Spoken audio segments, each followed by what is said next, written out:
अमीर बेटी का सौदा। अमीर बाप की बेटी शिल्पी को मुकेश पसंद होता है, लेकिन दोनों के बीच हैसियत की दीवार खड़ी होती है। और फिर कहीं नौकरी कर लो ना, क्या हमेशा ये लोहे की सलाखों के पीछे भागते रहते हो? कितनी मेहनत करते हो। शिल्पी, नौकरी से कुछ नहीं होगा। तुम लोगों की हैसियत तक पहुंचना है तो अपना ही बिजनेस करना पड़ेगा, वरना तुम्हारे पापा किसी और से तुम्हारी शादी करवा देंगे। अच्छा, ऐसे किससे करवा देंगी? मैं तो तुमसे ही शादी करूंगी। बोल दिया तो बोल दिया, बस। मुकेश उस बेचारी को समझाता भी तो क्या। दुनिया के रीति रिवाजों से काफी दूर थी शिल्पी।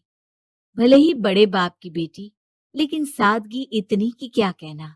बेटा शिल्पी, कल तुमको देखने लड़के वाले आने वाले हैं, तैयार रहना। मैंने तुम्हारी माँ को समझा दिया है। घर के सारे नौकर चाकर को वो समझा देगी कि स्वागत कैसे करना है। कैसी बात कर रहे हैं पापा? मैं तो मुकेश से प्यार करती हूँ, उसी से शादी करूंगी। मैंने आपको बताया था ना। मुकेश किसका बेटा है? वो स्टील किंग सिंघानिया का, या वो जो बड़े ज्वेलरी वाले हैं मेहता, उनका? नहीं नहीं पापा, अ, वो अपना ही काम करता है, लेकिन एस्टेब्लिश नहीं है अभी। पापा, वो आपके पास तब आएगा जब कुछ बन जाएगा। आप प्लीज थोड़ा सा वक्त दे दीजिए। पिता को शिल्पी की बात पर गुस्सा आ जाता है। वो उससे कुछ नहीं कहते और शिल्पी की माँ के पास जाते हैं। ये संस्कार देकर बड़ा किया तुमने शिल्पी को, और कैसे मैं किसी भिखारी के साथ उसकी शादी कर दूं? कौन है ये मुकेश? मैं जानती हूँ, बड़ा ही होनहार लड़का है। शिल्पी से बहुत प्यार करता है और शादी करना चाहता है। अरे ऐसे कैसे मैं किसी से भी अपनी बेटी की शादी कर दूं? कोई भी उठकर आए और कहे कि मैं शादी करना चाहता हूं तो मैं शादी कर दूं? कान खोल कर सुन लो, कल उसे अच्छे से तैयार कर देना, क्योंकि जो लड़का मैंने देखा है शिल्पी के लिए, वो करोड़पति घर का बेटा है, समझी? लाख मना करने पर भी शिल्पी को उस लड़के से मिलवाया जाता है जो उसके पिता ने उसके लिए देखा था। देखिए, मैं किसी और से प्यार करती हूँ और उसी से शादी करूंगी। ये तो बहुत अच्छी बात है कि तुम किसी और से प्यार करती हो, क्योंकि मैं भी किसी और से प्यार करता हूँ। लेकिन शादी तो हम दोनों को ही करनी होगी, जानती हो ना, ये बिजनेस और ये सारा कुछ। शिल्पी को समझ में नहीं आता कि वो क्या कह रहा है, लेकिन वो समझ जाती है कि वो लड़का भी किसी और से प्यार करता है। पिताजी, वो भी कह रहा था कि वो किसी और से प्यार करता है। हाँ तो करने दो ना, हमने तो नहीं रोका। तुम अपना देखो, शादी के लिए हाँ कर गया है वो। लेकिन क्यों? अरे वो और मैं दोनों ही एक दूसरे से प्यार नहीं करते, फिर शादी क्यों कर ले? पापा, एक बार सिर्फ मेरे कहने पर आप मुकेश से मिल ले। पिता शिल्पी के कहने पर फॉर्मेलिटी के लिए ही सही, लेकिन मुकेश को घर बुला लेते हैं। देखो, ज्यादा वक्त नहीं दे पाऊंगा। ये बताओ कि शादी के बाद कहाँ रखोगे उसे? 2 कमरे के मकान में? नहीं सर, मैंने 2 साल के बाद का सारा प्लान कर लिया है। मैंने आयरन इंडस्ट्री खड़ी करने के लिए पूरा ब्लूप्रिंट तैयार किया है। मेरी खुद की जगह है दादाजी की। बस थोड़ा फंड का अरेंजमेंट हो जाता तो काम शुरू कर देता। अच्छा, मतलब तुम यहाँ फंड रेज करने आए हो? मुकेश समझ जाता है कि उसके पिता शिल्पी की शादी उससे कराने के मूड में नहीं है। फंड आप कभी दे भी नहीं पाएंगे मुझे तो सिर्फ शिल्पी चाहिए। मैं उसके बिना नहीं रह सकता सर। मैं उसे बहुत खुश रखूंगा। वो तो हर पति का धर्म होता है। वो तो मैं किसी से भी उसकी शादी करा दूं, वो उसे खुशी रखेगा। लेकिन देखो, मैं ज्यादा बात को घुमाना नहीं चाहता। वो बड़े घर की लड़की है, उसे काम काज की आदत नहीं। अभी वो समझ नहीं रही, लेकिन तुम तो समझो। मैं किसी भी हालत में शिल्पी की शादी तुमसे नहीं करवा सकता। मुकेश पिता से लाख मन्नतें करता है, लेकिन वो नहीं मानते। शिल्पी की शादी उस अमीर लड़के से हो जाती है। शादी के बाद क्या हम लोग मेरी माँ के घर चले? मुझे उन लोगों की बहुत याद आ रही है। हाँ हाँ, जाओ जाओ। वैसे भी आज मैं अपनी गर्लफ्रेंड के साथ मसूरी जा रहा हूँ, तुम जा सकती हो। कैसी बात कर रहे हैं?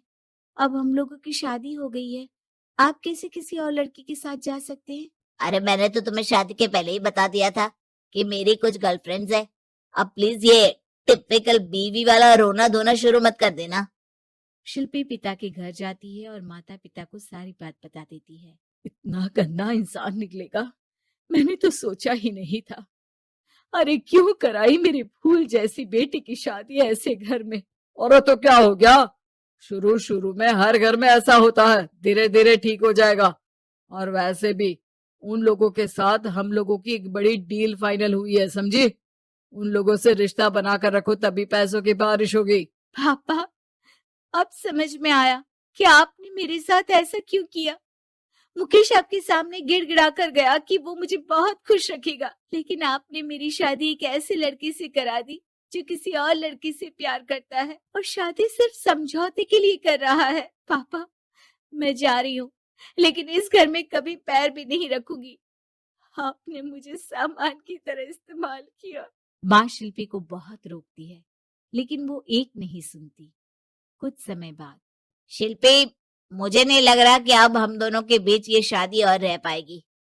मैं किसी और से शादी करना चाहता हूँ। वैसे तुम परेशान मत हो ना, तुम्हारे पापा के साथ हम लोगों की डील जो चल रही है ना, वो नहीं रुकेगी, क्योंकि तुम बहुत अच्छी लड़की हो। ठीक है, मैं जा रही हूँ, तलाक के पेपर में साइन करके। लेकिन एक शर्त है, मैं कहाँ गई ये बात मेरे पिता तक नहीं पहुंचनी चाहिए। शिल्पी घर छोड़कर चली जाती है। वो एक नौकरी करती है और अपना जीवन खुद संभालती है। लेकिन एक दिन, शिल्पी जी, आपसे मालिक मिलना चाहते हैं। मुझसे क्यों? शिल्पी मालिक के कमरे में जाती है, जहां सामने मुकेश होता है। अरे आपको देखकर बहुत खुशी हुई, बहुत बड़े आदमी बन गए।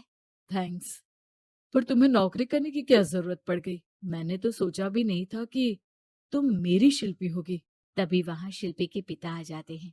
शिल्पी, तुम्हारे बारे में माँ से पता चला। घर चलो बेटा, मुझे माफ कर दो। मुकेश, मैं यहाँ अपनी कंपनी के काम के लिए आया हूँ। तुम्हारी कंपनी की डील अगर हमें नहीं मिली तो हम बर्बाद हो जाएंगे। वैसे अब तुम चाहो तो शिल्पी की शादी मैं तुमसे कराने को तैयार हूँ। बस करिए पापा, ये क्या सौदा लगा रखा है आपने। जिस कंपनी से आपकी डील हो, अपनी बेटी की शादी उसी के घर करा देते हैं। शिल्पी मुकेश से माफी मांगती है और वहां से जाने लगती है कि मुकेश उसे रोक लेता है। रुको शिल्पी, ये सब कुछ तुम्हारे लिए है। ये कंपनी, ये नाम सिर्फ तुमसे शादी करने के लिए ही खड़ा किया था। मैं आज भी तुमसे बहुत प्यार करता हूँ। दुर्गा नदी के किनारे बसा एक गांव फूलपुर। गांव में कुछ 100-150 लोग रहते थे। अंजलि, जो कि पास ही के जिले में रहती थी और 12वीं पास कर चुकी थी, उसके पिताजी ने बेटी को जल्दी विदा करने के लिए उसकी शादी फूलपुर गांव के मुकेश से करवा दी थी। मुकेश कभी स्कूल नहीं गया था और इस कारण वो पढ़ा लिखा नहीं था और बाकी गांव वालों की हालत भी मुकेश जैसी ही थी। मुकेश के घर में उसके माता पिता भी रहते थे। सासू माँ, मैं बाहर मंदिर तक जा रही हूँ, आधे घंटे में आ जाऊंगी। अरे अभी कहीं जाने की जरूरत नहीं है, चुपचाप जाके रसोई में रात के खाने की तैयारी करो। और ये घूंघट क्यों हटा लिया है तुमने? क्या पता नहीं कि इस गांव में औरतें बिना घूंघट के नहीं रहती? रात में अंजलि छत पर जाकर अपनी मम्मी से बात कर रही होती है। तभी गांव की 3-4 औरतें उसे देख लेती है और दरवाजे पर आकर उसकी सास से शिकायत करने लगती है। और क्या हुआ? अरे छत पे तो देखो, आपकी बहू मटक मटक के किसी से फोन पर बात कर रही है। दिन भर फोन पे लगी रहती है। अरे कल तो मंदिर के पास वो क्या कहते हैं, सेल्फी ले रही थी। शहर की बहू रखना अच्छा शान की बात है, पर देखना इसके लक्षण से ये तो तुम्हारे परिवार को बदनाम ना कर दे। ये पहली बार नहीं था जब सास से गांव के लोगों ने अंजलि की बुराई या शिकायत नहीं की हो। अब तो ये रोज की बात थी। अंजलि ये सब सुन लेती है। जब वो नीचे जाती है तो मुकेश भी वहां आ जाता है। सास कहती है, बेटा, लोग घर आकर शिकायत करने लगे हैं बहू के कामों की, देख लो। पति हो, संयम से रखो इसे। माँ जी, मैं तो अपनी माँ से बात कर रही थी, क्योंकि यहाँ कोई बात करने लायक ही नहीं है और अब मैं माँ के पास ही रहूंगी। वहाँ क्या रहना, वहाँ बाहर के लोग तो ठीक है, पर घर के लोग भी इज्जत ना दे सके।